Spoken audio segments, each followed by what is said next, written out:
Guess who's back in action, fam? Stephen Amell is making a badass comeback as Oliver Queen, aka Green Arrow, in Season 9. You better believe it, because James Gunn and Peter Safran are the masterminds behind this epic return of our favorite vigilante. For that to happen, you have to stick around till the end of this video. Now where we are, Arrow is back in action. Now first, we all agreed that the DC Universe is getting a fresh start. Recent DC movies didn't do so hot, but now James Gunn and Peter Safran are on a mission to fix things up for those famous comic book and movie heroes. They're kicking off with Chapter 1, called Gods and Monsters, featuring Creature Commandos and Superman Legacy. And even though they've shared some other plans, they're still looking to bring in more cool characters and stories. One hero they need is the bow-wielding Green Arrow. He had a good run on the CW's Arrow show, but the DC Universe can take him to even bigger heights. Let's see what they cook up. Arrow brought Green Arrow to a massive audience and ran for 8 seasons, even inspiring the Arrowverse. Stephen Amell's take on the character had mixed reviews, but Arrow's cultural impact was huge. However, it didn't quite match the comic version. Comic Green Arrow is a jovial, socially conscious, and charming hero who uses humor and trick arrows. Arrow's Green Arrow was darker and brooding, closer to Batman. The DCU has a chance to bring a more faithful Green Arrow to the big screen. They could have Oliver Queen blend his political and superhero goals, addressing societal issues naturally. His playful and sarcastic nature, in contrast to Batman's seriousness, can make him endearing. Costumes matter too. Green Arrow's iconic goatee and hat are a must for authenticity. Recognizable costumes elevate characters.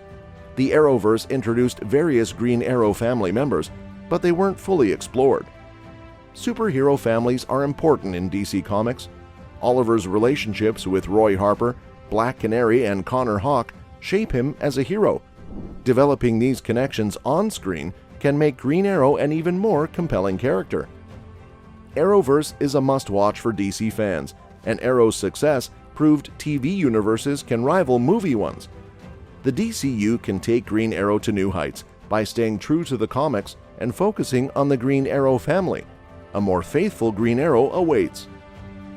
The DCEU and the Arrowverse, even though they crossed paths in Crisis on Infinite Earths, never fully merged.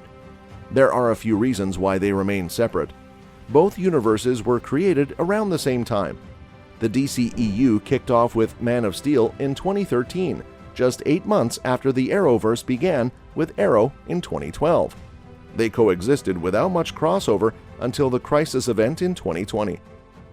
In Crisis on Infinite Earths, Grant Gustin's Flash from the Arrowverse met Ezra Miller's Flash from the DCEU through the multiverse.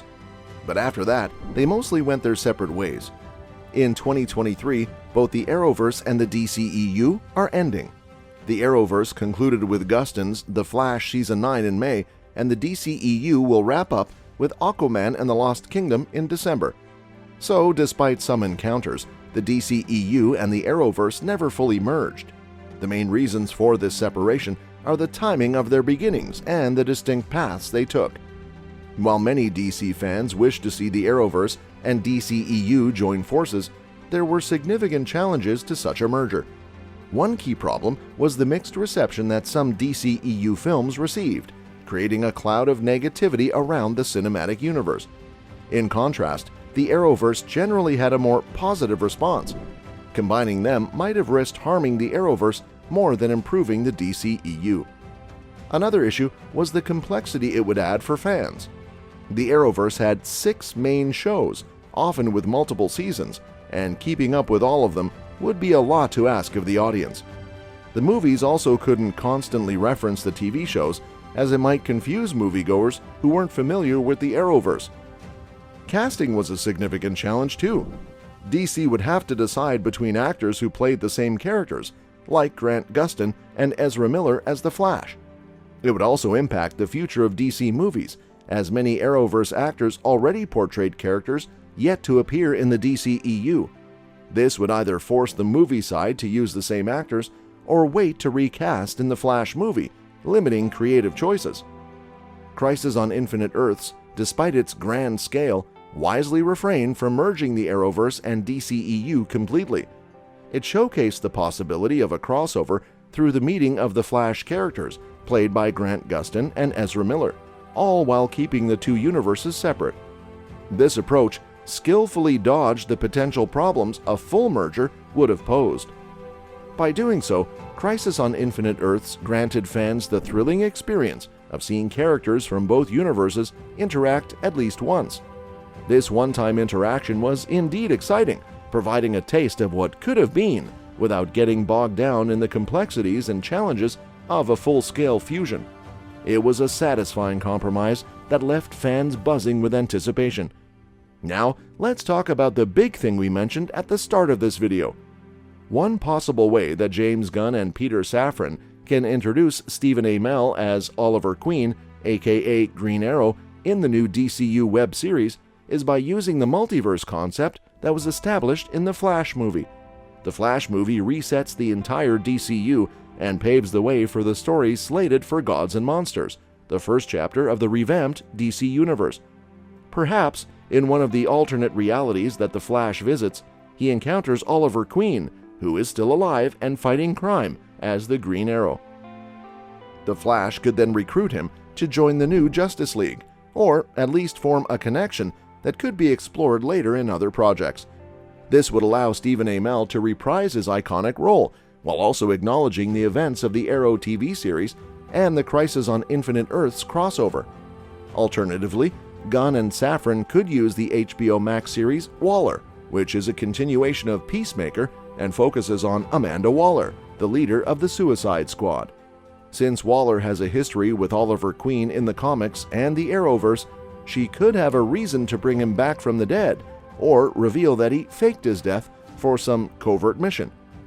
This would also create an opportunity for Oliver to interact with other DC characters, such as Peacemaker, Harley Quinn, or Bloodsport.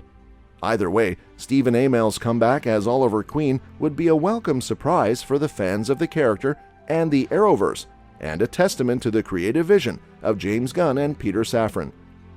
Two major developments have caught fans' attention recently. First, the animated series Creature Commandos, written by James Gunn, has begun production and will be the inaugural show on HBO Max. The series will showcase characters like Rick Flag Sr., Nina Mazursky, Dr. Phosphorus, Frankenstein, Bride of Frankenstein, G.I. Robot, and Weasel. Additionally, there's Paradise Lost, a Themyscira-based drama described as a Game of Thrones-type story. This series delves into the creation and politics of the all-women Society of the Amazons, set in the time before Wonder Woman's birth. Now, Game of Thrones is known for its strong storyline and bold themes, and for Paradise Lost to be described as a Game of Thrones-type story set in Themyscira is indeed a bold and exciting concept. Well, that's that for today's video. Thanks for watching, and we'll see you in the next one. Your suggestions for future videos are always welcome in the comments below.